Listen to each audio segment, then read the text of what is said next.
This is a picture here of me when I was about 10 years old, wearing all camo, having a pair of dog tags, and giving my Boy Scout salute.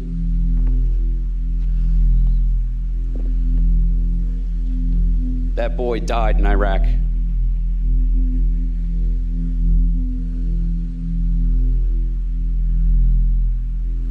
I'm from Belmore, a town in Long Island, New York, 20 minutes out of Manhattan. I could see the smoke when the towers fell on September 11th.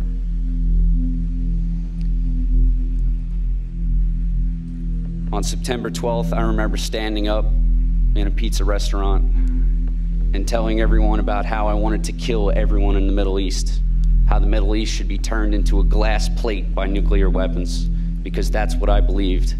That's what the media had trained me to believe. The media had created a racism inside of me that was unjust. I joined the Army to kill people.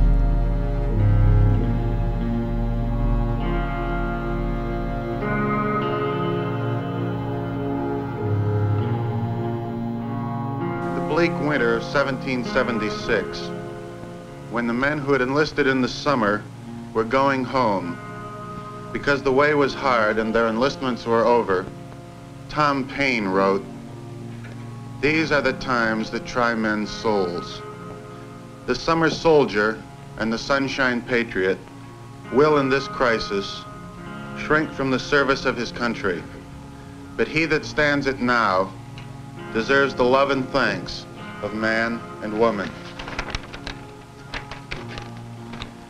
Like the winter soldiers of 1776, who stayed after they had served their time, we veterans of Vietnam know that America is in grave danger.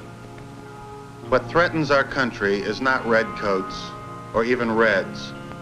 It is our crimes that are destroying our national unity by separating those of our countrymen who deplore these acts from those of our countrymen who refuse to examine what is being done in America's name. To us who were combat veterans, so much of what had happened, so much of the atrocities were so commonplace. The call of the revisionist ever since 1971 Winter Soldier has been, who's guilty? Who gave the order? Who was it up to? They never examined the policy. They always wanted the lowest ranking bad apple that they could get.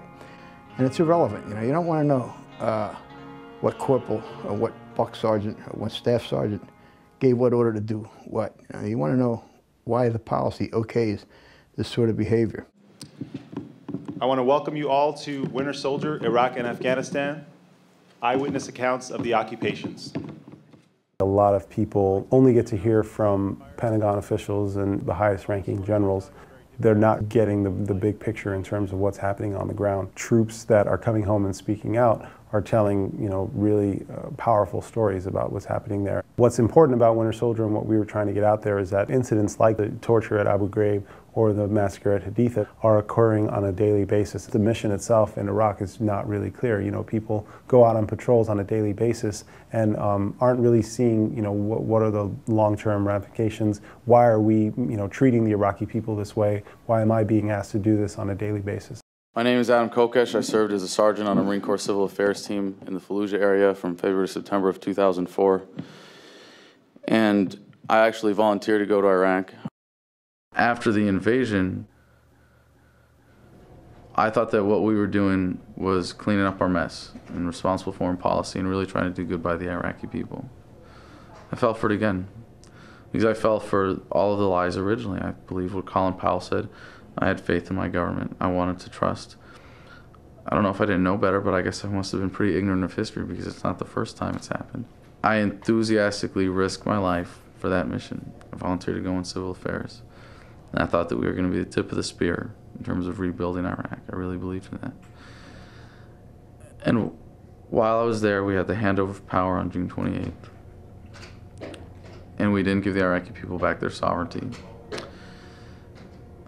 which you could say was first stolen by Saddam. I knew that the occupation was criminal. First picture, please.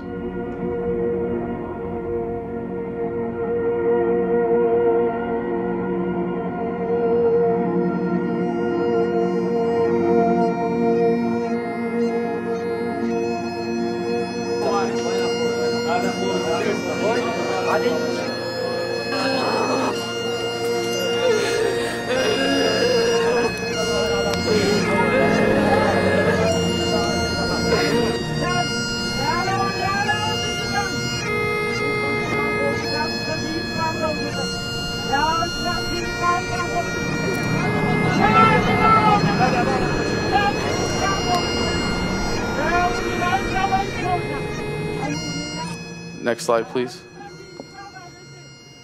At the first Winter Soldier in 1971, one of the testifiers showed a similar picture and said, "Don't ever let your government do this to you."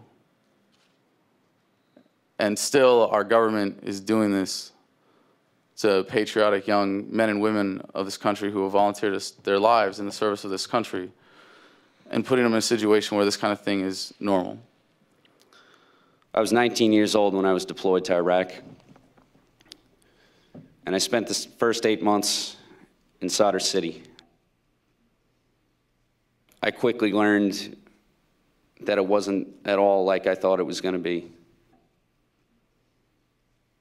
Sadr City was a prison. 3.2 million people in Sadr City were prisoners of war. Most of the Iraqi people hated us. We are a foreign country on Iraqi soil enforcing martial law, and the majority of the people of Iraq wish for immediate American withdrawal.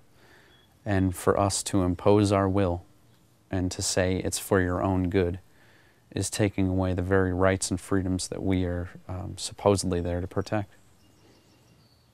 There was a photograph that I took of graffiti that it was written in Arabic, and it translates to "Welcome America to the Second Vietnam."